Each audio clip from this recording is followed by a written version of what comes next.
fever. Fucking A, man. Getting over a flu or a cold or something. I feel like shit. I'm getting like chills and goosebumps every 2 minutes. It's driving me insane.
Tuesday morning, Friday weekend's over.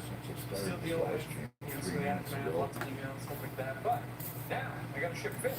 So that's what I'm doing today. I gotta get stuff out of the way. I got green beans. I got batteries for another video. Yeah, so I gotta clear the way. Gotta take, I gotta double check. I think it's 6 shipments of fish today. Hopefully I can get other stuff done, but stay tuned. Hang out. So, packing fish, and today I'm switching up something different, releasing the goldfish. Let's go.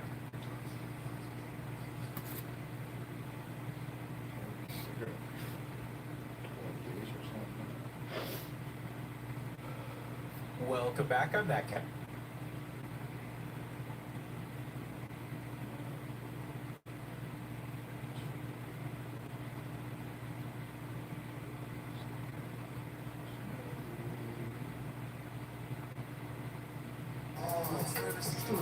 Skeletons in his basement. In postseason football, you need to find that extra gear, playoff mode. For Carl, playoff mode is exactly how football feels on the inside. Deb's team has been out of it since week 6, but in playoff mode, she's in on every drive. It's time to flip the switch. So he's no overachiever. What the fuck?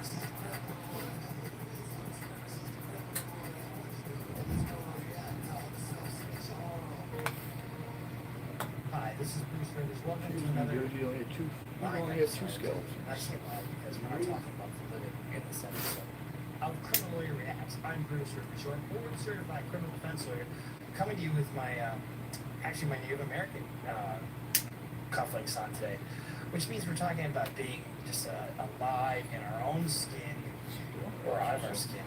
There's some creepy things going on in Pennsylvania. But before we get to that, I know I'm kind of being cryptic, right? This episode is brought to you by AskALawyer.com. AskALawyer.com is an effective way for $49 you can get the advice of a lawyer, a living, breathing human being, to get you on your way. It's not going to solve all your legal problems, but you know what? It'll be a good resource if you have any questions, and if you're doing your own legal research, well, guess what? You can go to AskALawyer.com, and they have an AI component treating all 50 states for all the laws. So go to AskALawyer.com. If you're probably your landlord, or if your grandma's in your basement like mine is, and you're trying to get her out for whatever reason, which I'm not, because she's there in her Cheetos saying that I'm 90, I'm just doing her OnlyFans feed page. Go to AskALawyer.com. Same people that brought you eForms and eSign. AskALawyer.com. A very loyal sponsor of this show, and so make sure you go there. All right. So Jonathan Christ, Christ Gerlach. Oh my god. AKA Dead Shitty Daddy. Okay, that's nice. He was arrested in Pennsylvania on January 6th. Not to have anything to do with January 6th, but there are reports of desecrated grave sites and mausoleums and underground vaults at Mount Moriah Cemetery started to surface. You know, I went to go visit Grandma and she wasn't there. She's in my basement. The cemetery is a historic, partially abandoned cemetery that was established in 1855, officially closed in April 2011. It's 200 acres and houses 150,000 burials. Well, who's going to miss a half a dozen? Oh my god, this is so fucking gross. So he was arrested on January 6th. Here's a little news clipping of it. We have new details in that gruesome case where a man was arrested and charged with burglarizing graves and storing remains in his home and storage unit. Chris O'Connell. Sounds unclean, doesn't it? You know, and there's something unholy about disturbing a grave. You know, you ever see that the pit that Sam Kinnis did? You know, he's like, oh, what's the worst thing that can ever happen to you? You know, you die, right? No, you're just laying there waiting for Jesus, and all of a sudden, you know, somebody disturbs your grave and he flips you over, he's fucking in the ass. Get down like that because somebody's fucking you. That's Sam Kinnis. But it's just creepy when you disturb a grave. Following this story since it broke, what are police saying? Well, Jason, police think that Jonathan Gerlach was selling at least some of those human remains online. Alright, it's one thing to be creepy enough to collect them. Who the fuck is buying this shit? Investigators say he had collected a trove of human skulls, skeletons, and bones, including full corpses hanging from his basement ceiling. Okay, now, we can't play this.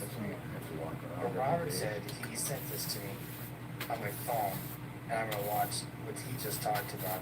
Oh my god, if you let him put it all over Instagram. So go to his Instagram, Dead Shit Daddy. This guy's got an obsession. Without a doubt, he's got an obsession. Let's see, lead footage inside the grave robber. You know what, we can put this on Patreon. So if you're a Patreon member, you can see it.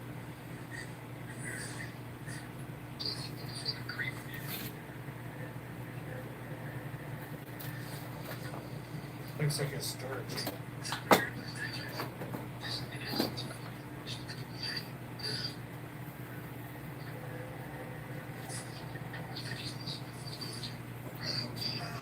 Unbelievable. That just is not okay. There's something unholy about it. I never thought I would see this in my life. It was an experience that you really don't want to relive. The Yale police chief says he's seen a lot in his career, but nothing like what he saw when he walked into the home of Good-looking guy. accused grave robber Jonathan Gerlach. He was one of the first inside of Gerlach's Ephrata home when they discovered more than 100 human remains of people who have died decades, even centuries ago. So when you have a case, so now one of the first things you do is, would they have probable cause to get a search warrant? That's the first place you look, right? To try to defend this. And it's like, well, he put it on his Instagram. So, and if he's got people buying this shit, but okay, so let's say you can't get over the hump of guilt. You know, it's just too much evidence. So where do you send a guy for this kind of predilection? You know, you get a psychological evaluation and go to treatment for a necrophiliac. Investigators and medical examiners were back at the property today. They say 8 more bodies were found at a nearby storage locker. They were basically on display. There was some stuff in boxes, but most of the stuff was on display. According to newly released affidavits, police say Gerlach used crowbars and screwdrivers to break into dozens of mausoleums and underground burial vaults on both the Yale and Philadelphia sides of the historic mountain. Whether you're a judge, a prosecutor, a defense lawyer, or a cellmate, This is just creepy as shit. Moriah Cemetery. You PlayStation can 3. actually see where some of the stones were moved and vaults burglarized. 2 corpses stolen from this grave, 7 sets of remains stolen from this family plot. All of the remains were from those who died many years ago, but some as young as infants. Descendants of family members buried here.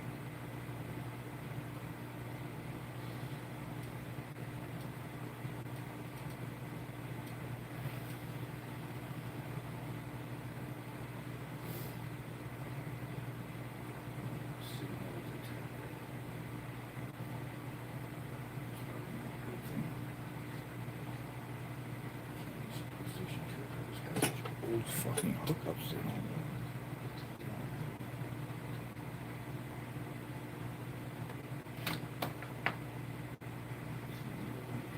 It's 40-year-old hookups.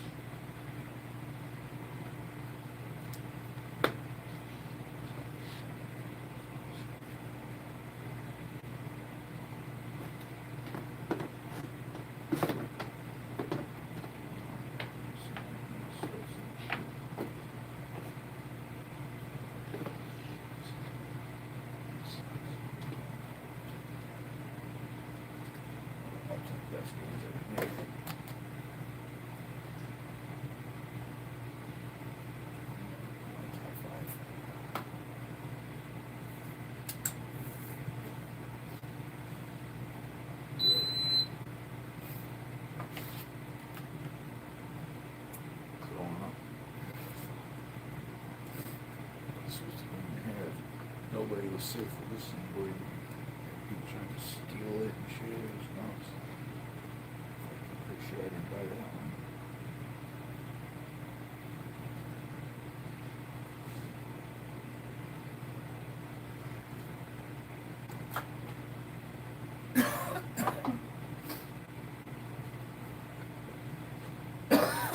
It's a really good game though. You keep racing. Winning, using money to build your car up.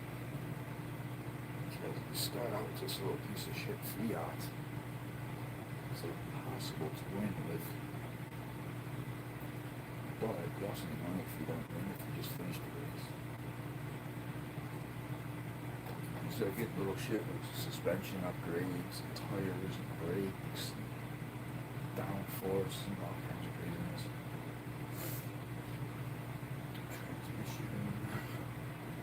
Tires, wheels, a ton of upgrades.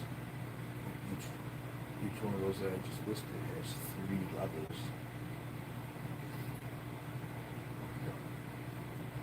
Street strip in a race or something like that.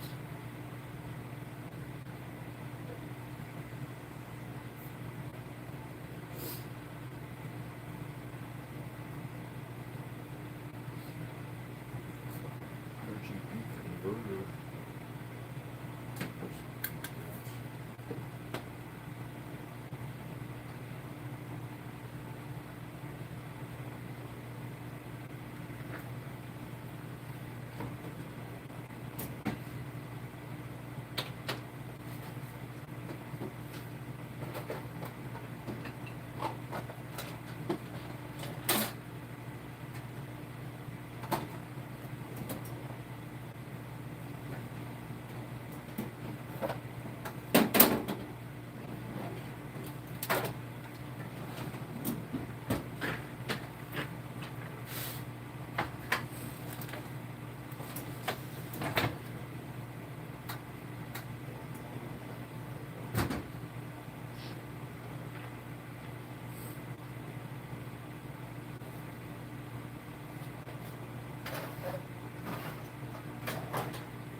Go on Facebook Marketplace and buy a super fucking old TV so I can use these old video game systems. Newer TVs don't have the same hookup, input hookups. Especially the old red, green, blue type or whatever they were. Triple color ones. Sure, there's a fucking deck.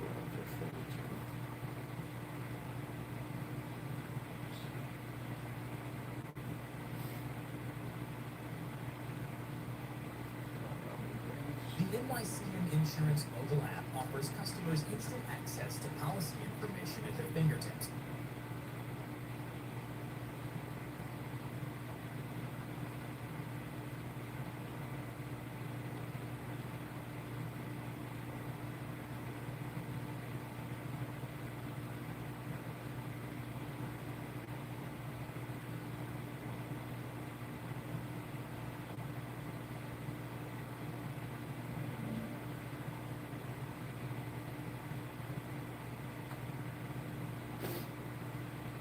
You know, there's certain fish that should just not be in this hobby.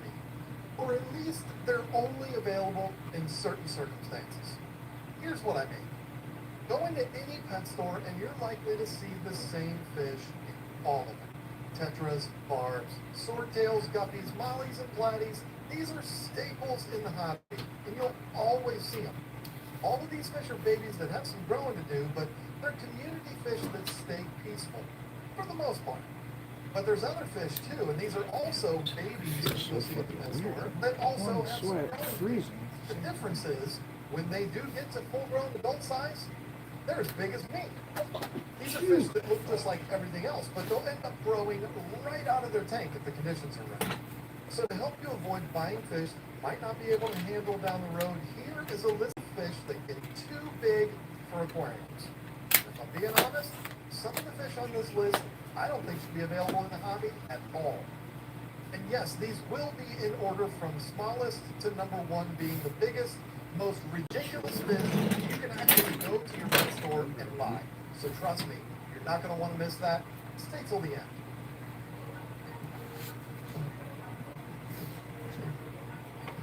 Ah yes, let's start with a fish that's tricked so many fish keepers. So many. Bala sharks. The fish that so many little kids are at the pet store and say, "Oh my God, Mommy, I want a shark," which, I mean, this is pretty harmless. However, they realize very quickly that they're not getting a great white. What they also realize is they don't stay this cute little silver and black fish for long. Bala sharks to me are one of the most misunderstood fish in the hobby. First, they're labeled sharks. I've never really understood why. And new fish keepers see them as a smaller, friendly community fish, having no idea that under the right conditions, these things will get as big as 14 inches long. Now listen, I don't think there's a bigger advocate for fish being put in appropriately sized aquariums than me. And I gotta say, if goldfish, plecos, and Oscars didn't exist, Bala sharks would probably be number one on the list for fish that are always put in aquariums that are way too small. And it totally makes sense. These are cute, really active fish. They get along with pretty much any other fish. And when you see them in a fish store, they're always really small. So people are like, yeah, give me one of those to mix with my tetras and swordtails. But then a year later, they're like, what the hell is this? I don't remember buying a beast. But look, I understand Bala sharks aren't exactly the tank busters that we're going to be talking about as this video goes on, but I'm just saying, they surprise a lot of people with how big they get.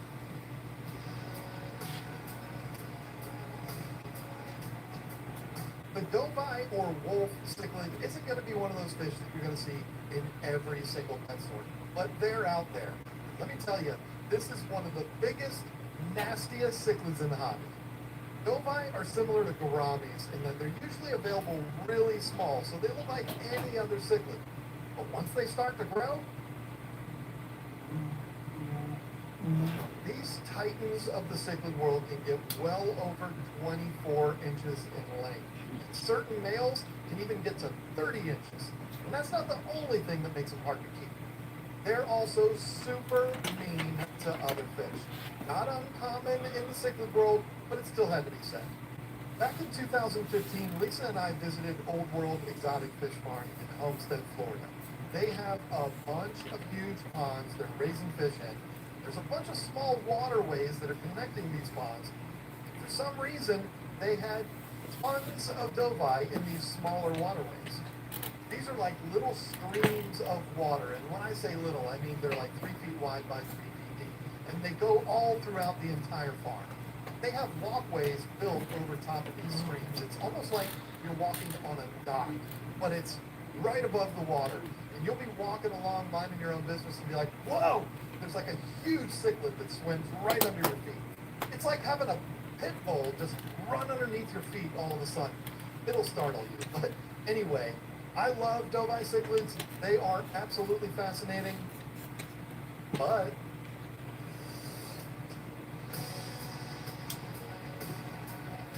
when you've seen one gourami, you've seen them all, right? This is a really cool fish that comes in a bunch of varieties. There's opaline, which are super common, dwarfs, honeys, which are an adorable yellow, and there's even kissing gouramis that swim around all day looking like they want to smooch everything. And then there's another one, the one that's labeled giant gouramis. And you might think, oh, well, maybe it just gets a little bit bigger than the others. Oh boy, would you be making a mistake. Giant gouramis aren't like giant danios that maybe get double the size of regular ones. No, these fish get the size of a suitcase in a very short amount of time. And I'm not talking about a carry-on. Oh no. I'm talking about a suitcase that they will require you to check.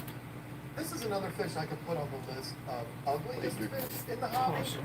But if I'm being honest, they're so ugly that they I'm not sure what the books say as far as how big these get, but I can tell you this.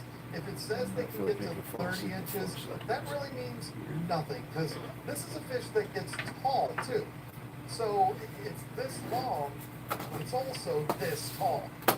Now listen, I really don't want to repeat myself over and over and over again, but these fish need to be in a huge aquarium. The bottom line is, if you have to ask how big these fish get, you don't have a tank big enough to keep them. So for the sake of this conversation, let's just say all of the fish on this list need to be in a tank you're unlikely to see in someone's living room. Unless you're, like, super rich.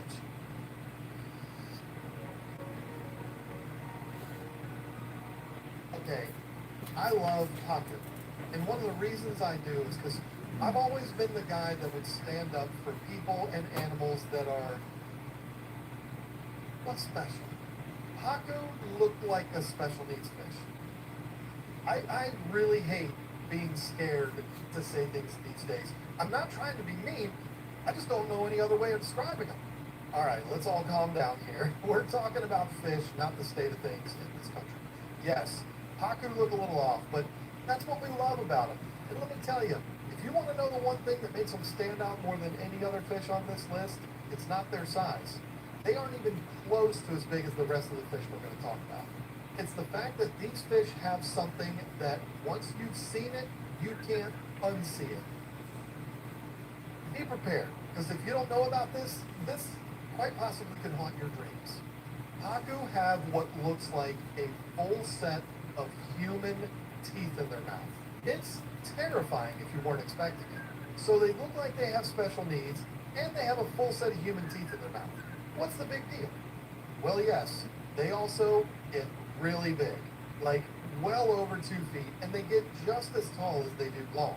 They start out as a cute little silverfish that looks identical to a piranha, but they turn into giants with human teeth.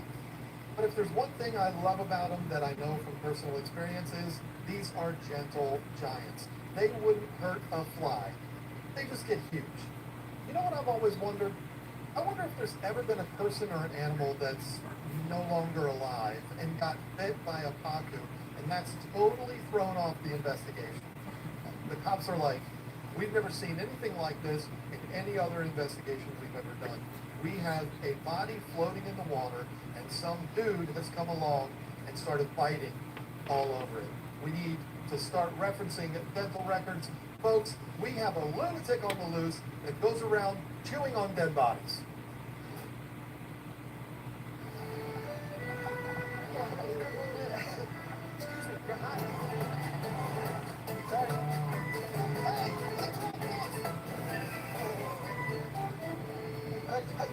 Guys, we can drop this. Thank you. No bother. From stink to sneezes, your air remembers. Unlike air fresheners, Lysol air sanitizer eliminates odors by killing 99.9% of viruses and bacteria in the air. Scent can't sanitize. Lysol can. Leave no sail behind with the world's best converting checkout from Shopify. Say goodbye to abandoned carts and hello to cha-chings in every channel. When it's time to sell more, it's time for Shopify. Start your free trial today. Finding new adventures, and extra confidence, and extra miles, and room for everyone, and standout style. Chevrolet, together let's drive.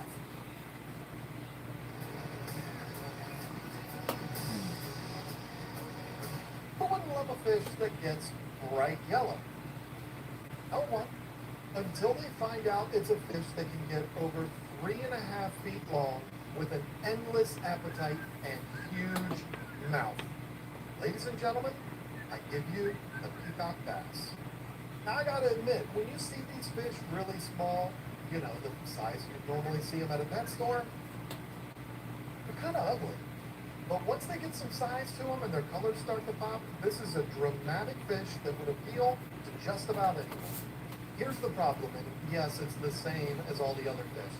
They get over 3 feet and 25 pounds, but if you Google peacock bass tank size, you'll see this at the top of the page. You should choose a 70-gallon aquarium to ensure they're comfortable as adults. I just got done saying pacu look like they have special needs, but let me tell you, not as much as the clown that wrote that. How many peacock basses have lived miserable lives because Larry and Sergey have no way of monitoring the horrible information that's on their site? I bet you the answer would shock you. Anyway, unless you have a gigantic room-sized aquarium like Ohio Fish Rescue or a huge pond, don't even consider these fish. And Larry and Sergey, get your shit together. This has got me so fired up, I'm going to create the promo code BASS on my website, keepfishkeeping.com. Go over there, enter the promo code BASS at checkout. I'm going to give you $5 off. I actually entertained making the promo code Google sucks, but they signed my paycheck, so...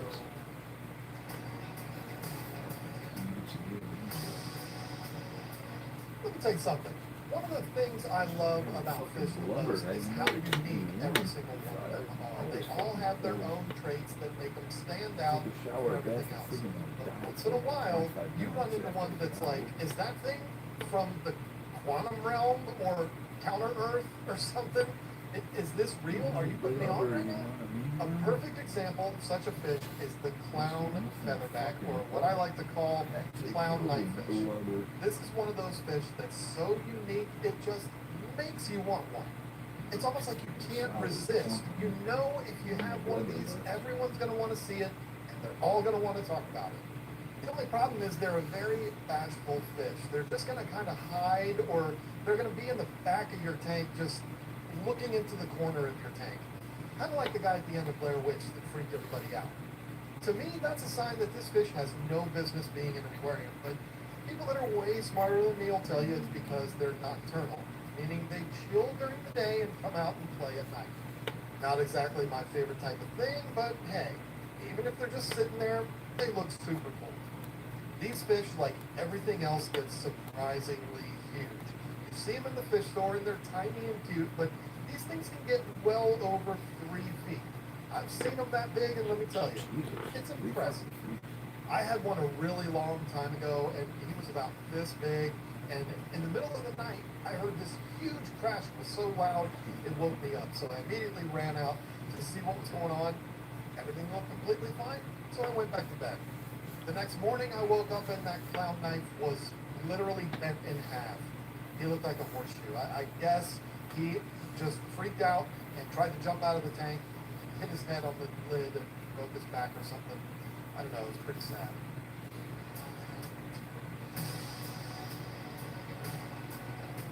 Okay, I could keep telling you a whole bunch of fish that shouldn't be in aquariums, but the sad thing is, we kind of get to this point where we're just saying the same thing over and over and over again. You go to the pet store, they're cute and dainty, you bring them home, and before you know it, they're so huge that they're as big as your house. So let's just go through these next 3 quickly so that we can get to the grand finale. The tiger shovelnose is one of the coolest looking fish in the entire hobby. So cool, in fact, people buy them up like crazy having no idea they get well over 3 feet long. And let's be real, most people can't handle that. The red-tailed catfish has been talked about many times on this channel as a fish that absolutely no one I know should own. I mean, who do you know that can handle a fish that can get as big as 4 feet long and over 100 pounds? Let me know if you know someone who can. And please don't say, my buddy has a 3,000-gallon pond that'll handle it. This video is fish that get too big for aquariums, not ponds. And then we get to this, the alligator gar. If the number one fish on this list didn't exist, this would be the best example of a fish that you should never see in a home aquarium. I bet you didn't know this, but there have been alligator gars documented at 8 feet long and over 300 pounds. Yeah, I read that while researching this video. I feel like there should be a rule, like a fish distributor should be able to look at a fish and say, ain't no such thing as a tank big enough to hold an 8-foot-long fish, so we have no business even offering them. I feel like that's the way the industry should look at alligator gars, and particularly the next fish on this list, the number one fish on the list. Let's stop teasing it. Let's talk about the fish that, unless your name is Big Rich from the Ohio Fish Rescue, if you own one of these fish, you're a bad person. And I'll say it to your face.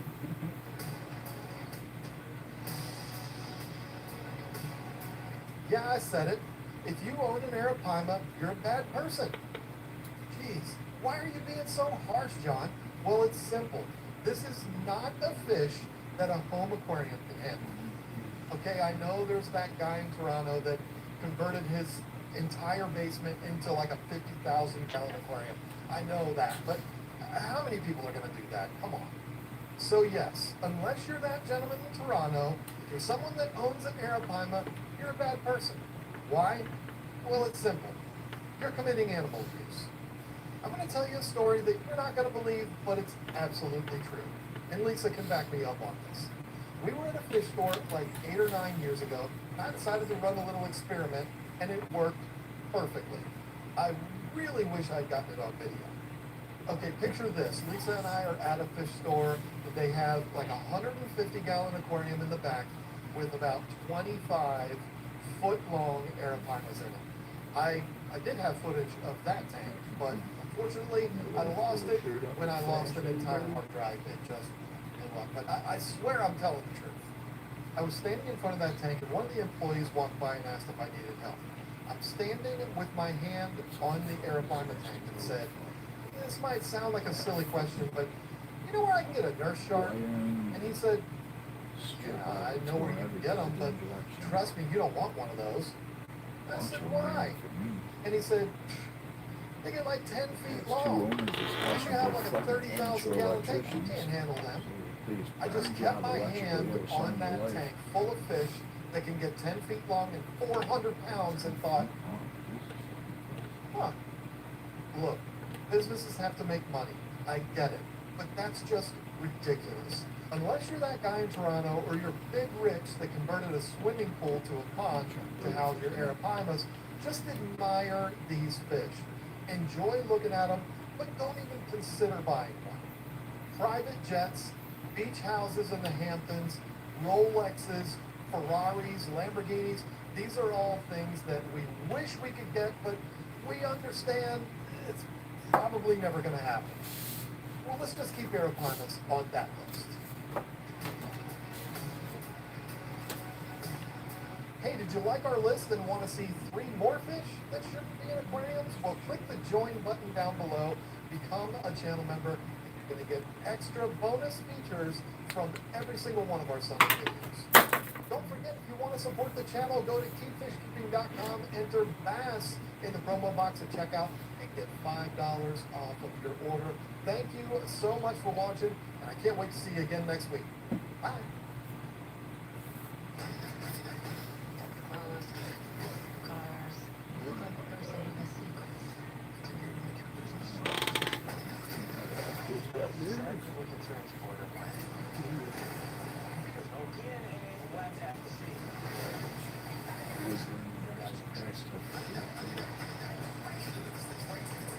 It's not about the money. It isn't about.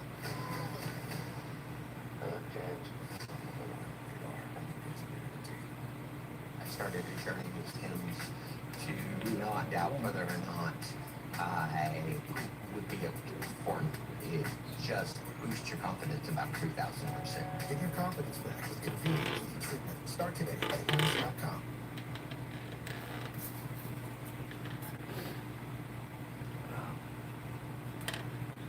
All right, let's talk about aquarium filters today. What are the different types? What are the pros and cons to each? And what can you expect if you get one of any of the particular types for your aquarium?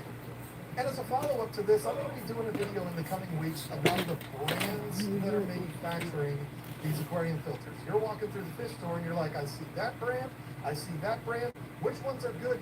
Which ones suck? That video is going to answer that question. Make sure you're subscribed for that.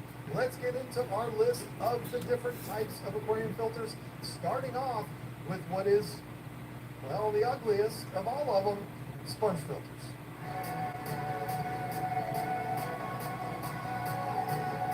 We got to start off with one that's a very good filter, as long as you can tolerate the way it looks.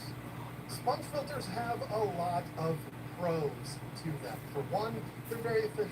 They do a really good job picking up debris, sucking it up and sticking it to that sponge. They're going to help you to clear out a tank very, very fast. And if you're running a fish room, you have multiple tanks.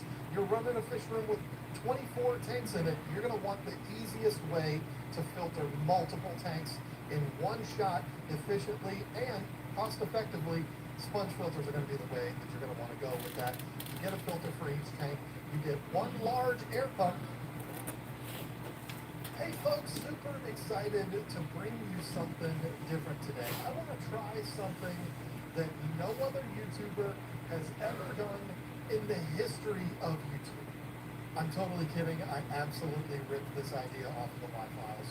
I don't think I'm the only person out there that uses YouTube not only for information, but also to have on in the background while I'm working, cutting the grass, picking weeds, or whatever it is that I'm doing. I really want to find something that I can listen to that's really long, rather than having to stop every 15 minutes to pick out a new video, and then you gotta listen to the ads, and then you gotta listen to the dumb YouTuber ask people to subscribe and like his channel before he even starts the video. I don't want to deal with all that. Hey YouTubers, stop doing that. You can't expect people to subscribe to your channel and like your video and they haven't even seen your damn video yet. Just stop. That is so annoying. Here's my solution to that problem. And again, I completely ripped this idea off of the Y-Files. If you're not familiar with the Y-Files, I can confidently say this is my favorite YouTube channel on the platform right now. If you haven't checked them out, do it. It is worth it, I promise. It's not an aquarium channel, however, he does have a little fish that he interacts with. It's a little goldfish. His name's Necklefish. And he is the star of the show. It's what makes that channel work. Absolutely brilliant. The guy's got like 4 million subscribers, so I'm sure you've already heard of him, but if you haven't, check him out. He's the best. Anyway, I'm going to put together compilations of some of the best videos on our channel. So what I'm going to do is take a topic like, let's say, tomatoes, and put all of the videos that we've done on our channel in that one video, making one long video out of it. Now, obviously, we've done like 100 videos. It wouldn't be every single one, but it would be the best from that category. Re-edited to get rid of all of the fluff and just putting them all in one long video that you can click on. You don't have to listen to a bunch of ads. You don't have to listen to all of the intros and all of that nonsense. It would just be an hour or so, maybe even a couple hours, depending on the topic, of non-stop aquarium bliss. That's what I think a lot of people are looking for. I know I'm certainly looking for that. I'm not going to be listening to my own videos while I'm cutting my grass, but that's the kind of thing that I want, and that's how I found this idea, was because the Y-Files has done this, and it's glorious. Just click on one video, boom, I'm good to go. Some of his compilation videos are like 3.5 hours long. It's wonderful. And I can think of no better compilation to start with than my favorite series of videos that we've ever done on this channel, and I am not exaggerating. Lisa and I had so much fun doing this. The series of videos is called Tanks of Our Lives, and this is where Lisa and I dressed up as silly characters. My character was Steve, that looked like a Fred Durst wannabe, and Lisa's character is Karen, who is somebody that is stuck in the 80s as far as her hairstyle and her fashion choices. It is wonderful. We had so much fun doing this. We would have these characters get involved in very common fish keeping situations, and then we would explain how to get out of those situations. I am not exaggerating. This was the most fun I've ever had as a YouTuber. So many people have asked, are we going to bring this series back?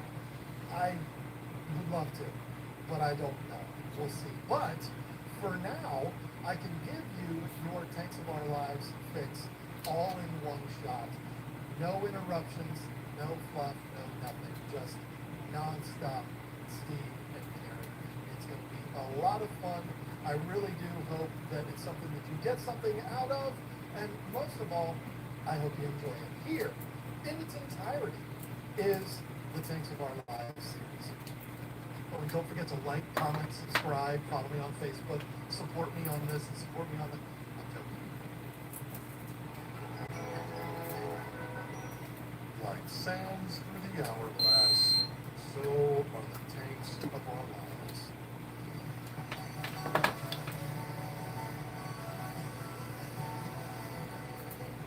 Hello? Hey, what are you doing? Nothing, just leaving Trevor's house. Oh, what's wrong now? Nothing, but I'll tell you something. I got a new fish.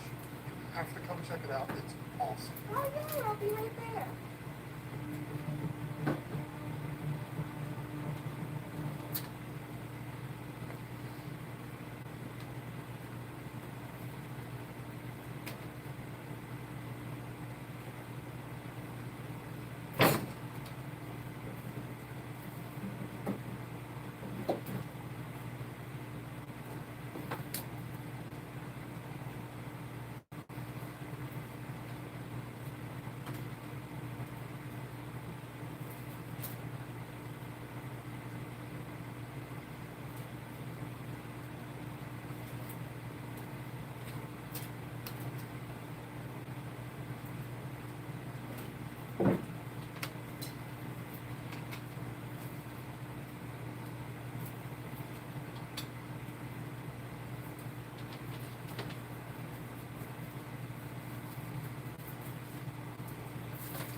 just like my life. My soul just like this year.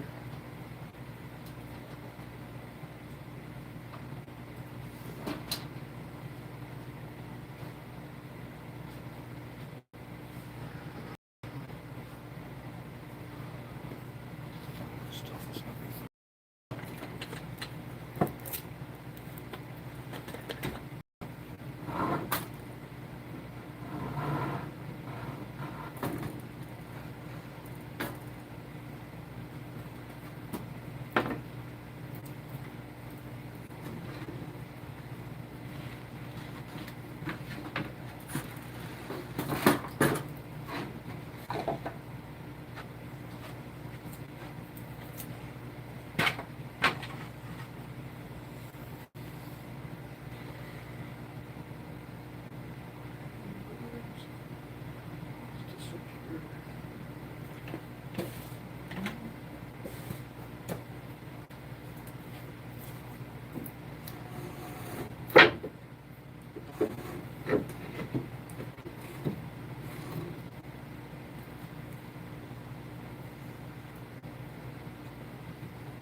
go.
Curiosity's getting to you.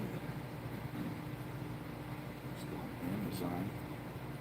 Put an oak 48-inch 2x4, 46-inch 2x4. It's gotta be oak. Pine, $2. Oak, fucking 70.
to for a long time.